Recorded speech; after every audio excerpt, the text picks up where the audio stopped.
रहस्यों से जुड़ी कहानियां में दिलचस्प है, लेकिन कुछ रहस्य ऐसे भी होते हैं जो होते तो काल्पनिक हैं, लेकिन वास्तविकता बनते देर नहीं लगती। रहस्यमय दरवाजा एक ऐसी ही जबरदस्त कहानी है जो आपको रोमांचक एहसास करवाएगी। एक छोटा सा गांव था।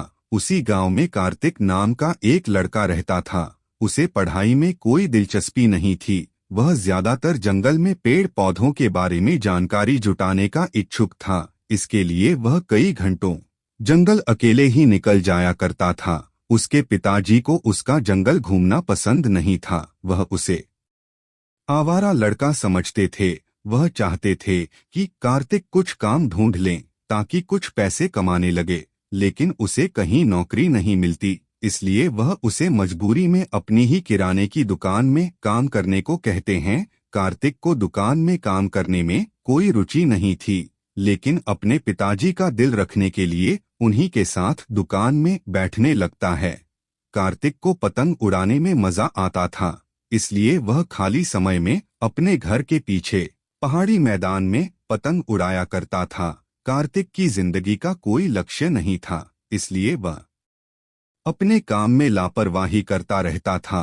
कार्तिक के पिताजी जानते थे कि किराने की दुकान का काम कार्तिक के बस की बात नहीं, लेकिन उन्हें लग रहा था कि शायद वह काम सीख जाएगा। एक दिन कार्तिक दुकान में बैठा होता है।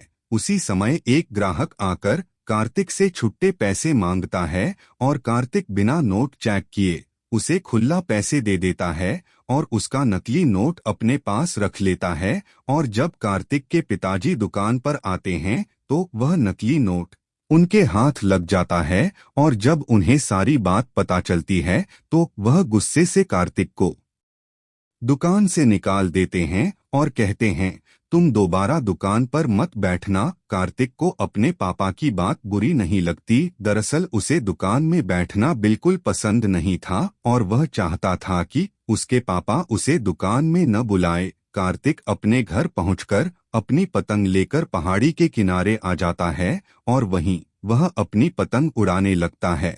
पतंग उड़ाते वक्त हवाएं तेज हो जाती हैं। कार्तिक की पतंग आसमान में लहराने लगती है। कार्तिक जल्दी से अपनी पतंग नीचे उतारने की कोशिश करता है और उसी कोशिश में पतंग का धागा टूट जाता है। पतंग जाकर एक पेड़ में फंस जाती है। कार्तिक भी पतंग के पीछे पीछे भागने लगता है और पहाड़ी के किनारे उसी पेड़ के नीचे जाकर खड़ा हो जाता है जहां वह पतंग लटक रही थी। कार्तिक पत्थर मारकर पतंग निकालने की कोशिश करने लगता है। अचानक कार्तिक की नजर पेड़ के पीछे बने एक दरवाजे पर पड़ती है, जिसे देखकर वह चौंक जाता है। कार्तिक धीरे धीरे दरवाजे के करीब पहुंचता है। उसे ताज्जुब होता है कि इस वीरान जगह पर पहाड़ के अंदर दरवाजा कैसे हो सकता है। दरवाजा रहस्यमय लग रहा था। कार्तिक हिम्मत करके दरवाजे को खोल देता है। दरवाजा खुलते ही कार्तिक की आंखें फटी की फटी रह जाती है, क्योंकि सामने एक स्वर्ग से भी सुंदर रहस्यमय दुनिया नजर आ रही होती है।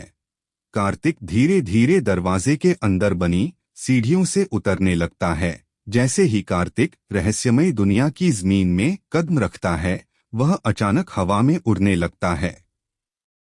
बड़ी मुश्किल से वह आसमान में अपने आप को संतुलित कर लेता है। कार्तिक चारों तरफ नजर घुमाकर देखता है। उसे कई जानवर, पेड़ पौधे और इंसान हवा में उड़ते नजर आ रहे होते हैं।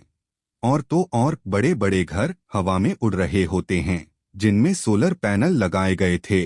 सूरज की सहायता से चार्ज करके घरों में विद्युत प्रदान की जा रही थी। कार्तिक ऐसी नायाब तकनीक का नमूना देखकर हैरत में पड़ जाता है। दरअसल ये दुनिया पृथ्वी से बिल्कुल उलट थी। जो चीज आसमान में उड़ने वाली थी, केवल वही जमीन पर चल सकती थी, क्योंकि यहाँ गुरुत्वाकर्षण बल की कमी थी, जिस वजह से जमीन पर चलने के लिए पंखों की आवश्यकता होती थी। इसलिए केवल पक्षी और उड़ने वाले कीड़े मकोड़े ही जमीन पर चल सकते थे। कार्तिक को यह नजारा अद्भुत लग रहा था। कार्तिक को इस रहस्यमय दुनिया के लोग अचंभे की तरह देख रहे थे। तभी कुछ लोग आकर कार्तिक से उसके बारे में पूछते हैं। कार्तिक बड़ी मुश्किल से अपने आप को हवा में संतुलित कर पा रहा था। उसने इतना अद्भुत नजारा देखा था कि उसके मुंह से शब्द नहीं निकल रहे थे। कुछ देर तक बिना बोले ही कार्तिक हवा में उड़ता रहता है। इस दुनिया के इंसान कार्तिक को देखने के लिए चारों तरफ घूमने लगते हैं। कार्तिक के कपड़े और उनके कपड़े बिल्कुल अलग थे। इस दुनिया के इंसानों के कपड़ों में सोलर चार्जिंग पैनल लगे हुए थे, जिसकी मदद से वह अपने शरीर में लगे गैजेट्स का इस्तेमाल कर पाते थे। सभी के पास एक से बढ़कर एक आधुनिक यंत्र मौजूद थे जो पृथ्वी की तुलना में कहीं ज्यादा आधुनिक थे। इस जगह पर भी पृथ्वी की ही तरह लोगों ने अपने अलग अलग देश बना रखे थे और हर देश में प्रधानमंत्री, राष्ट्रपति और आर्मी फोर्सेस भी थी। कार्तिक इस दुनिया में अजनबी था, जिसकी वजह से लोगों उसे संदिग्ध व्यक्ति समझ रहे थे और इसी कारण उसे गिरफ्तार कर लिया जाता है। कार्तिक बहुत विनती करता है कि मैंने कुछ नहीं किया, मुझे गिरफ्तार क्यों कर रहे हो, लेकिन उसकी बात किसी को समझ में नहीं आती। यहाँ के लोगों की भाषा शैली बिल्कुल अलग थी। ज्यादातर लोग कम शब्दों में ही बात किया करते थे। कार्तिक को गिरफ्तार करके पूछताछ करने के लिए पुलिस थाने लाया जाता है। कार्तिक लोगों को अपनी बात समझा पाने में असमर्थ था, क्योंकि उसकी भाषा किसी को समझ में नहीं आ रही थी। कार्तिक की बात को समझने के लिए लैंग्वेज डिकोडर टेक्नोलॉजी का इस्तेमाल किया जाता है। लैंग्वेज ट्रांसलेटर की मदद से उन्हें कार्तिक के बारे में बहुत हद तक जानकारी मिल जाती है और वह समझ जाते हैं कि कार्तिक कोई ऐसा व्यक्ति नहीं जिससे हमारी दुनिया को नुकसान पहुंचेगा, बल्कि यह पृथ्वी ग्रह से भटक कर हमारी दुनिया में प्रवेश हो गया है। इस दुनिया के लोग कार्तिक को अपना मेहमान समझने लगते हैं। कार्तिक के खाने पीने के लिए शाही व्यंजनों की तैयारी की जाती है। कार्तिक इनके बदलते व्यवहार से चिंतित था, क्योंकि वह इनकी बातों को समझ नहीं पा रहा था। जैसे ही कार्तिक को खाने की टेबल के सामने लाया जाता है, कार्तिक के चेहरे में मुस्कुराहट आ जाती है, क्योंकि वह काफी देर से भूखा था। कार्तिक तुरंत खाने की टेबल के आसपास मंडराने लगता है और जैसे ही कार्तिक खाने का पहला निवाला मुंह में डालता है, उसे तुरंत उल्टी हो जाती है। खाने का स्वाद एकदम कड़वा था। कार्तिक को ऐसे खाने की आदत नहीं थी। खाने का अपमान देखकर दूसरी दुनिया के लोगों को गुस्सा आता है। वह इशारों में कार्तिक को खाने के लिए दोबारा कहते हैं, लेकिन कार्तिक उन्हें मना कर देता है। कार्तिक उन्हें इशारे से समझाता है कि अपने लिए खाना वह खुद ही बना लेगा, केवल उसे खाने पीने की चीजें उपलब्ध करा दी जाए। कार्तिक को पेड़ पौधों के बारे में पहले से ही अच्छी जानकारी थी। कार्तिक को किचन में भेज दिया जाता है और कुछ ही घंटों की मेहनत के बाद कार्तिक स्वादिष्ट खाना तैयार कर लेता है। कार्तिक के खाने की खुशबू से इस दुनिया के लोगों के मुंह में पानी आ जाता है। वह भी कार्तिक का बनाया हुआ खाना चखना चाह रहे थे। कार्तिक सभी को खाने के लिए आमंत्रित करता है। कार्तिक का बनाया हुआ खाना खाते ही सभी कार्तिक के दीवाने हो जाते हैं। उन्हें आज तक इतना स्वादिष्ट खाना नहीं खाया था। इस दुनिया में पृथ्वी की तुलना में खाने के अलावा सभी चीजें बेहतर थी, लेकिन आज इन्हें खाने के असली स्वाद का एहसास हो चुका था।